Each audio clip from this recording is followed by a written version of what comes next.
Okay. And thank you. Okay. Yesterday, as you know, we were faced with a decision by the P5+1, the 6 most powerful nations on earth, to agree, and very careful here, not to sign, and this has certain convoluted constitutional implications, to agree to a long and complex document which will determine the fate of the Iranian nuclear project for the next 10 to 15 years, but also, and this is our understanding, legitimize much of Iran's existing capacity and leave it to where it can be the basis for a surge forward, at least at the end of this period and possibly before it. And actually, some of the fine details, when you read this carefully, and I understand that the assumption is we all should read this quite carefully. We were told by the president that we should not react to this unless we've read this in fine detail. Some of this actually indicates that building up the capacity to surge forward, to shorten once again the breakout time, will begin not at the end of 15 years, but at the end of 8 or 8.5 years, when advanced centrifuges will begin to be put into cascade, in addition to the 5,600 IR centrifuges, which will remain in Iranian control, and another 1,044, which will remain in Fordow, not actually enriching uranium, but with the capacity to do so if and when Iran decides to abandon it. And so you ask yourself some very fundamental questions. It's one thing to say that Iran is entitled to a civilian project, but this is not a civilian project. This is precisely the size, magnitude, and configuration of a military project. A civilian project is something else altogether, and a research project is something else altogether. I used to say this is far too small to be a civilian project and far too big to be a research project. So it's not an elephant and it's not a rabbit. It's a horse. It's a war horse. It's never been anything but a war horse. So it has been all along a military project. And to assert that Iran, in good faith, can say that it does not intend to have a nuclear military capacity flies in the face not only of what every in the P5+1 and in Israel and in any country with the capacity of processing available intelligence, or even just looking at the logic of a nuclear project. Everyone knows that this is a military project by nature. I don't want to go, certainly not on this phone, into anything related to sensitive intelligence, but you don't need that to understand that the Iranians have been lying about the purpose of this project. And when they assert that they do not have any intention of ever having the bomb, they are, to be precise, not exactly telling the truth. So when you proceed from a false premise, then much of the rest of the document is cast into doubt. And we are not saying that this is based on trust. There is a verification mechanism, but the verification mechanism can be easily subverted, because at the end of the day, practically nothing can be done, at least not for the first couple of weeks or 3 weeks or 60 days, depends on, or 65 days, depends on certain procedures, cannot be done other than by consensus. And consensus includes Iranian consent. And only after a certain period of time, there is a mechanism that could kick in that would require the Iranians to do certain things. But here comes another problem. what if the Iranians assert that the international community has not been true to its obligations towards them? Let's play a little scenario. Iran has conducted a catastrophic terrorist attack somewhere, because there's nothing in all of this that relates to their conduct anywhere, and this will be my next point. But let's assume they've carried out a terrorist attack somewhere, and the international community wants to react through the usual set of means, that's to say sanctions and limitations on some of the individuals involved in this terror attack or the Iranian government at large. Immediately, this will bring the international community, specifically the P5+1, into a breach of their presumed commitments under this document. So Iran can claim that any measures taken against Iranian entities listed here could amount to a breach that will allow them to breach their commitments. So we are at the verge of a very dangerous adventure under which Iranian activities will basically enjoy immunity under the cover of the treaty, the agreement. And since this is not a treaty, nobody signed it, but there is a mechanism for consultation and for bringing Iranian positions to the table, they can bring counter-arguments to the effect that they are free of their obligations if any of the six takes any kind of measure against any kind of Iranian activity. Now, given that among the very long list of Iranian entities that from now on will be removed from the SDN list, the people under designations,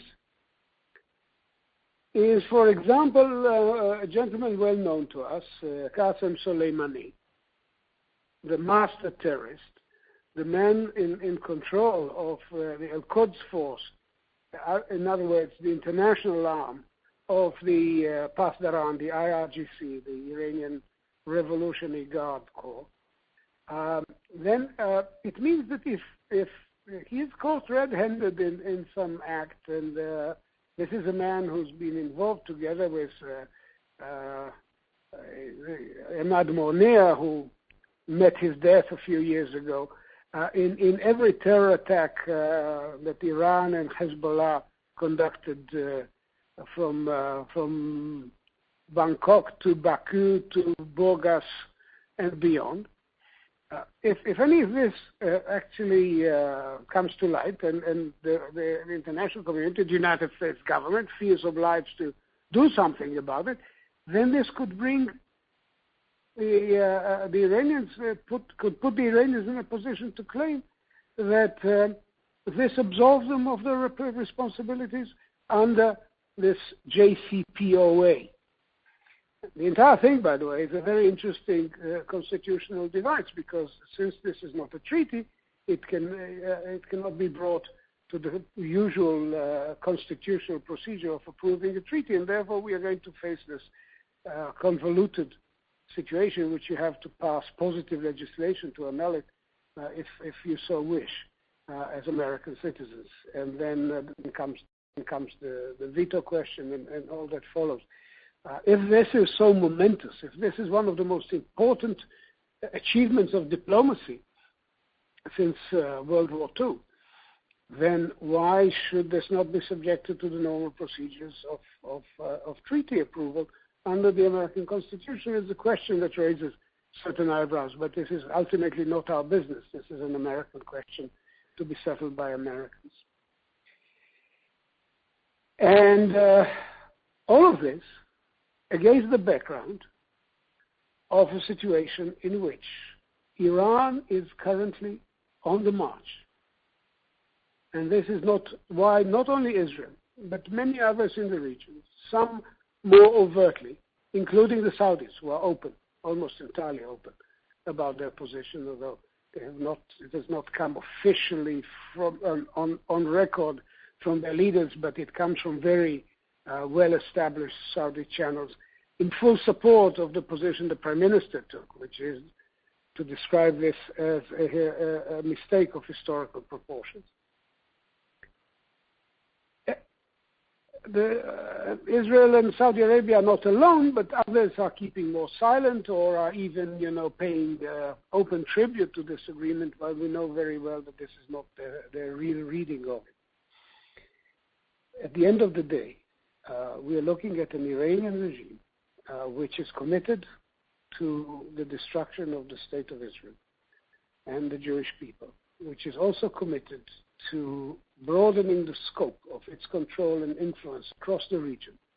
We see this on a daily basis. They speak openly about the fact that under Imam Khamenei, the supreme unelected leader of Iran, the Führer, the leader of the Iranian revolution, Iran has advanced to take the capitals of 4 Arab countries, namely Beirut, Damascus, Baghdad, and now Sana'a in Yemen, and that they have reached the shores of the Mediterranean, that's to say Hezbollah is in control of Lebanon, and of Bab al-Mandab, that is to say they sit in Yemen astride one of the most important waterways of the world, and they are already, of course, on their own astride the Hormuz Strait. So you get a general idea of the scope of their ambition, of their disruptive influence across the region, their support for subversive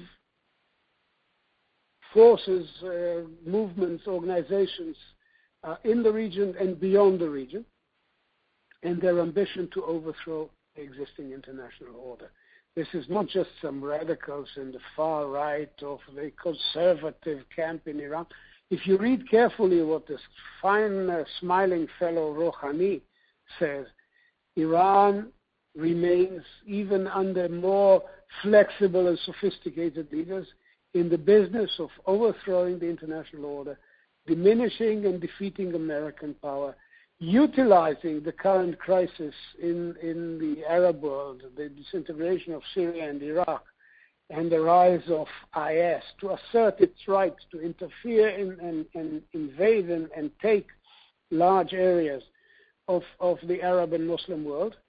And the scope of their ambition will become, of course, far more extensive once they feel that this deal has provided them with short-term immunity, and of course, even more so once they break out in 10, at most 15 years from the limitations of this deal and have a legitimized nuclear project with clearly military purposes at full scope, at full scale, with the ability to break out to a bomb, to a very large number of bombs over a very short time. So you ask yourself the question, given that this is the nature of the Iranian regime, this is the nature of its ambitions, this is the nature of its behavior, given on the other hand that they were in dire economic straits, they were on the verge of economic collapse and social disruption, given both the sanctions and the price of oil over the last few months. And I can tell you that I believe the Saudis have deliberately driven the price of oil down in order to put the Iranians in a strategically inferior position. Given all of this, then this is the best that the United States and its allies could achieve around the negotiating table. I'm not saying zero. The Prime Minister, when he spoke in Congress on the 3rd of March, did not speak about, necessarily demanding total dismantlement and zero prospects for the Iranians. But to say that this is the best you could get under the circumstances is almost inexplicable. The idea that you negotiate as equals in the bazaar, are trying to buy back from a bunch of thugs what is essentially a stolen carpet, because the very possession of these capabilities was obtained illegally through open breaches of Iran's commitment under the NPT. and you conduct this as if this is a normal transaction between honest negotiators, I think this may lie at the root of why we got to this passage. And I've heard people making comparisons with Cuba. Let me say that this is to confuse the business of taking a half-dead communist horse to the knackered yard, where it would be broken up for products, and the very different business of trying to tame a man-eating tiger. And the Iranian regime is definitely in the second category. And to confuse them is to misread some sort of kind of superficial similarity. These are two old enemies, and I reach out and try to bring them in, but they are very different animals. And I think we should discuss this in terms of a major, tragic mistake by the relevant professional elite. I think it would not be the right thing to do for us, for various reasons, to ascribe all kinds of sinister purposes to the president or to his team. This is not the point. We need not alienate the key democratic constituencies that need to understand what's wrong with this deal. Let's speak of it as Dr. Lerman, I'm actually going to jump in and ask you a question at this point because it follows precisely from what you're stating right now.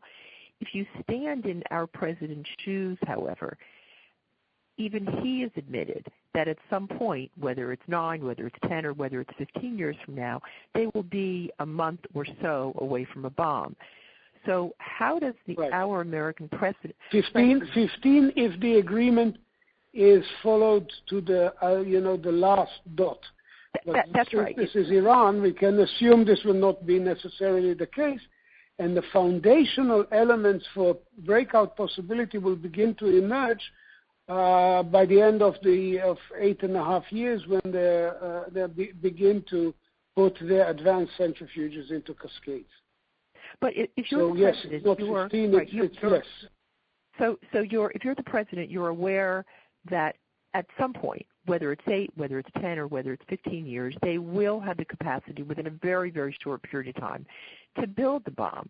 So how does the American president justify kicking the problem down the road, but not the same problem?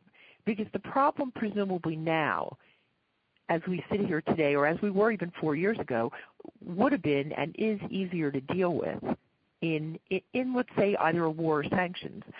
But certainly 15 years from now or 10 years from now, it will not be. So if you're the American president, how do you justify this to the American people? Well, I think he's going to argue that, first of all, 10 or 15 years are a significant period of time, and many good things can be done by gaining this kind of gap. And he is certainly reflecting the assumption, the hope, I would call it, the gamble on the possibility that with the removal of sanctions and the creation of a significant economic stake for Iranian participation in the international economy will come also the moderating influences on and restraints on their regional behavior and their ambitions. And therefore, this will make their alleged commitment, this written commitment, which is included in the text, never to have a nuclear weapon, into some kind of a workable reality. I don't want to characterize this as naive. I would prefer to characterize this as almost breathtakingly overconfident in the power of what I would call normal human considerations to overcome the pull of ideology, even in a place like Iran.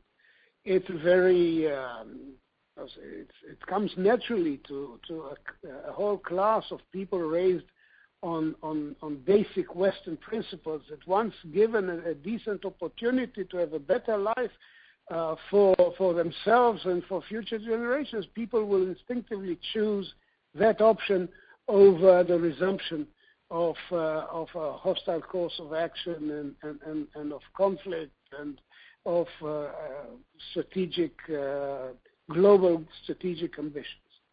But this really underestimates, really sidesteps what we have learned, certainly looking at the region around us in the last few years, what we have learned about the awesome power of ideological imperatives to cast aside such normal cautions, such normal calculations, and just rush forward.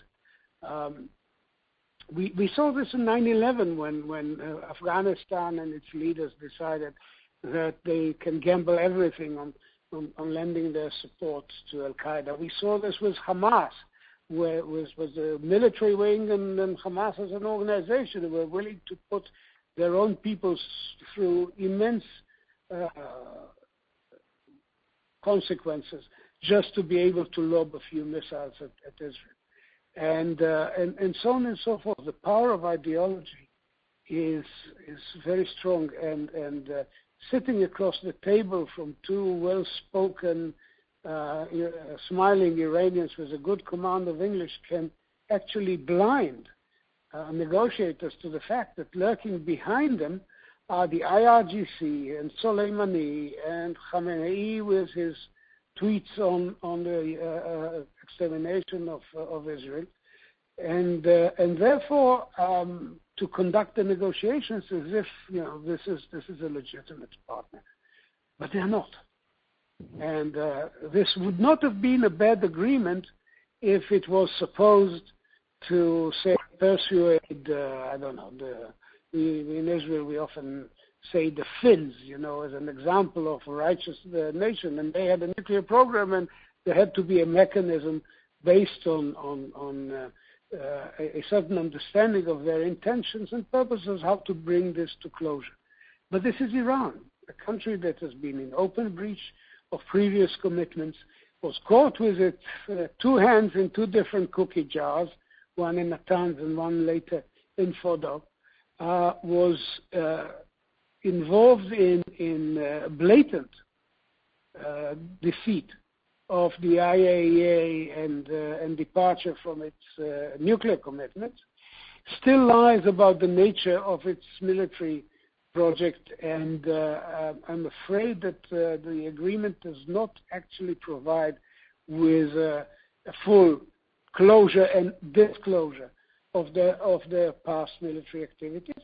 And at the end of the day, as I said, is also conducting large-scale subversive and terrorist activities across the region and the world. So Dr. Lerman, what about them as if they are a normal partner is perhaps the fundamental point of disagreement between us and our friends of the P5+1. Dr. Lerman, several of our listeners today have asked a wide variety of very, very good questions, so I'd like to start with some of them. Paul Abramson from New York asks whether or states that the plain language of the agreement lays complete authority for implementation by the United States with President Obama and provides no method to modify or reject the agreement by congressional action. And do you have any view on how this language will be approached by Congress, and do the Israelis believe that congressional intervention can actually modify the agreement? I want to be very precise. First of all, of course, American congressional affairs, American internal affairs are American at the end of the day, and we can only offer our analytical observations. Decisions on this matter will rest with Americans concerned with what's good for America, and that's how it should be. As in terms of what the procedure is, as I said, a decision has been taken not to sign this agreement in a way which would turn it into effectively a treaty, because, as you know, a treaty requires two-thirds of the Senate for approval. And for fairly obvious reasons, a decision was taken not to subject it to such procedure. And this raises certain questions, because it's being described as one of the most momentous decisions, momentous agreements, actions in the history of non-proliferation, in the history of facing the nuclear danger in all its implications. In the past, treaties with the Soviet Union, like SALT and START, have been clearly submitted to the proper constitutional process. This is not going to be the case. Instead, we have what is known as, you have, to be precise, you have what is known as the Corker-Cardin legislation, which the President knows very well will now kick in and give Congress 60 days to pass a resolution of disapproving of the agreement.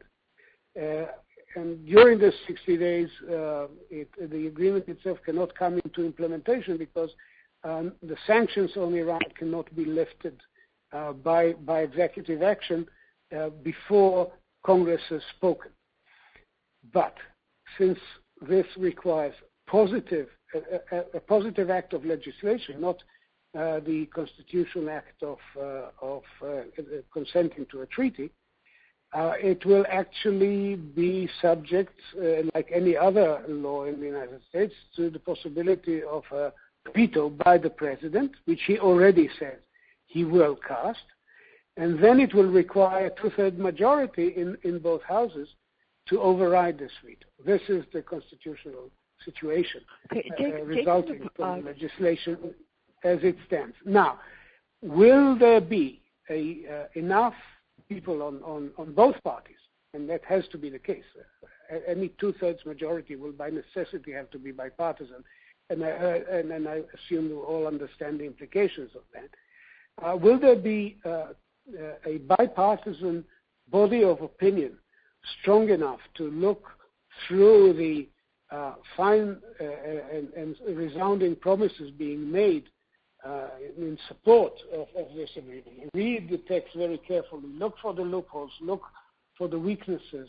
Look for the manner in which Iran has been given the ability to claim that it is the world which is in breach of its commitment to her rather than the other Iran. Look at all of this very carefully and cast a vote. I think this is very much up to the powers of persuasion on the ground in the next 60 days of people who speak to their senators and congressmen and work them through what's wrong with this document. The President has today appeared and put forward a forceful argument that this is a very good achievement that blocks Iran's path. But then the moment you start looking at the specific provisions for the perpetuation of the underground facility and for the ability of Iran to continue turning 5,000, upwards of 5,000 centrifuges, and so on and so forth, then the Dr. Lerman, question mark into a community. Dr. Lerman, I'm going to jump in with some other questions. Danielle Levine from Philadelphia asks, what is the Israeli thinking about the next step? We are here now, and we have an agreement, albeit unsigned, subject to a 60-day review. So what is the Israeli thinking about what can be done and what's possible given the tools that we have to stop it, possibly? Or is that not possible? I think the Prime Minister has been very clear. We continue to look upon this as a very bad agreement. We continue to believe that a much better agreement could have been achieved and may yet be possible if this version is rejected, given that Iran very much needs the world, much more than the world needs Iran. And therefore, we would continue to argue very forcefully for creating conditions under which a better deal should and could be negotiated. We've seen in the past situations in which, against the fierce sunlight of public opinion and public scrutiny of treaties and documents,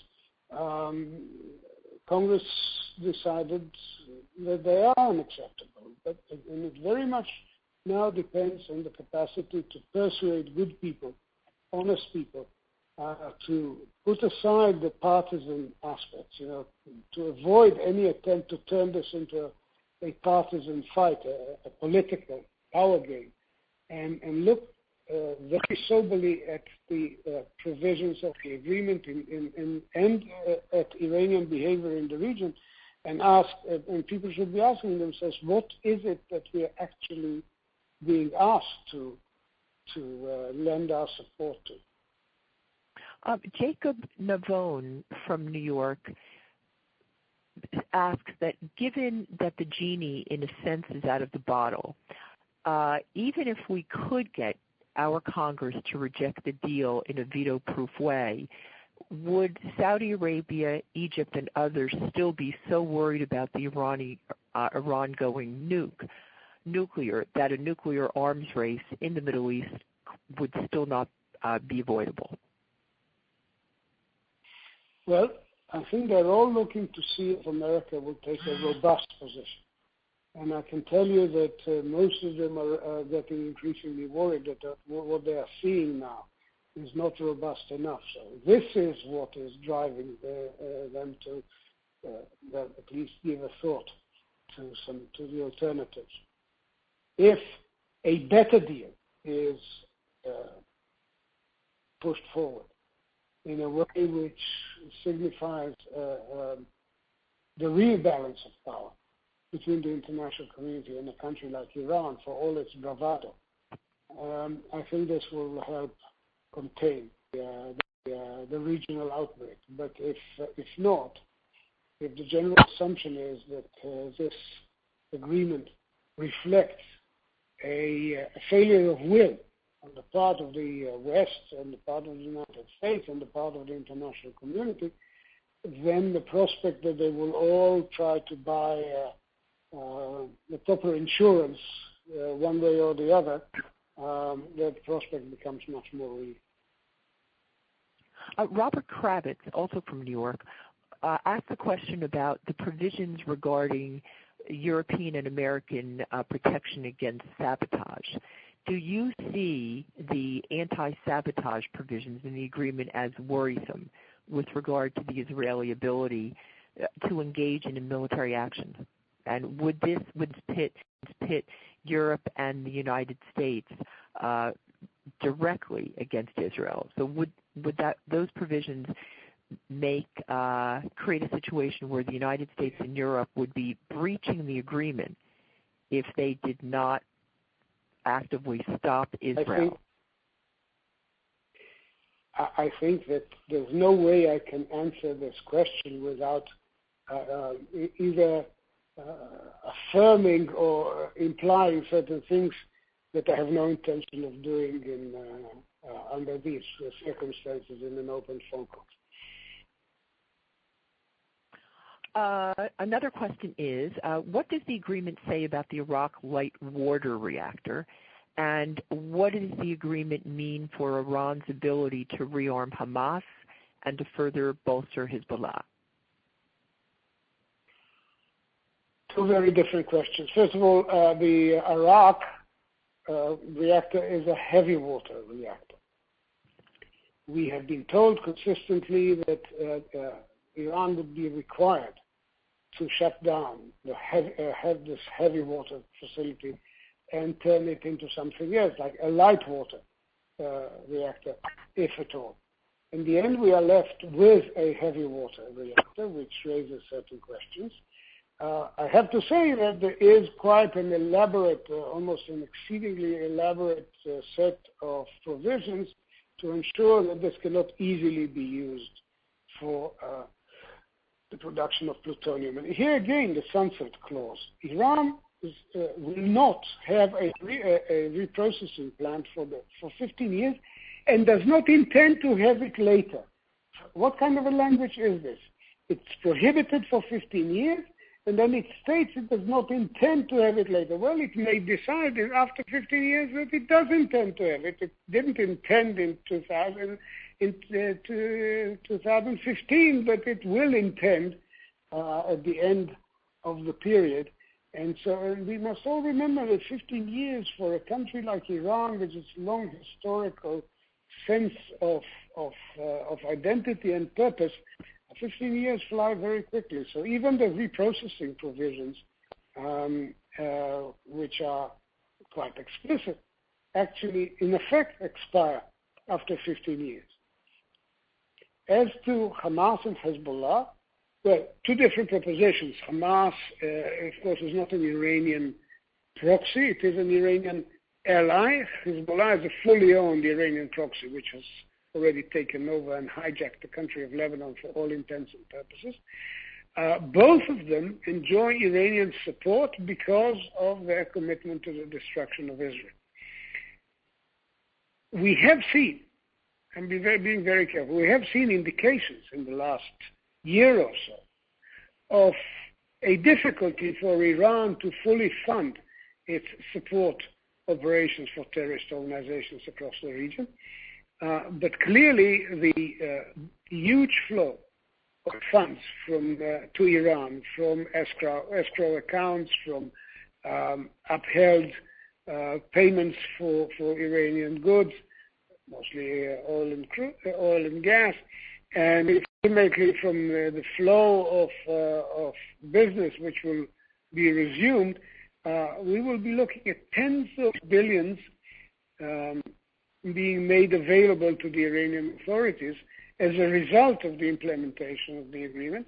And while some people or delude themselves that all of this will go into domestic consumption and bettering the lives of the average Iranian, we have every reason to believe that at least significant amounts will be diverted and directed towards the support of terrorist organizations and the conquest of further and further positions of power in the region. We all may remember that there are significant Shia populations along the eastern Saudi seaboard and, of course, in Bahrain. There are subversive pro-Iranian elements in action elsewhere. Palestinian Islamic Jihad may be Sunni, not Shia. There are no Palestinian Shia, but it is nevertheless, for historic reasons, a fully owned Iranian proxy. All of these would be provided, presumably, with the means to greatly enhance the lethal reach. And therefore, this agreement, in that sense, since it has no conditionality when it comes to Iranian conduct and Iranian proxies, this agreement makes our situation far more delicate. The last question. There's now a discussion, apparently, that the United States will be running to Israel and offering some significant amount of military equipment to keep Israel quiet during the 60-day period. Is that true? And what is your view about that? Well, we, of course, welcome the planned visit of Secretary of Defense Ash Carter, and we will be having plenty of issues to discuss in terms of the regional threat. We welcome, I have to say, we welcome the clear-cut statements from the President on down that the United States remains open-eyed, not blind, to Iranian designs, to the Iranian threat. Ambassador Shapiro this morning was in Hebrew on record saying Iran's regime remains anti-American, anti-Israeli, and anti-Semitic. So at least the administration is not blind to all of this. But if they expect us to turn a blind eye to the weaknesses of this very dangerous text, if they offer us certain material compensations, I think they're misreading our position, and they're misreading our understanding of the existential nature of the challenge that we face. And therefore, while we would very much have as I said, welcome the visit, and we will have a lot to discuss, and we appreciate his position over the years on a lot of subjects which were of importance to us. I would not suggest in any way that we are open to this kind of basic trade-off. We will have our say on the agreement on its merits. Yeah, today I began to hear comments from different Israeli friends that the reason the agreement doesn't mention any issue about terror is because of Obama's relationship or poor relationship with Bibi. Do you have an opinion about that? I would steer away from any interpretation of this agreement in terms of the Israeli-American relationship. This is to confuse cause and effect, quite frankly. The determination to engage with the Iranian regime came very early in this administration. If you remember, 2009, the administration gave up the option of supporting the Green Revolution in Iran in order to signal to Ali Khamenei and his regime that the United States will not seek regime change.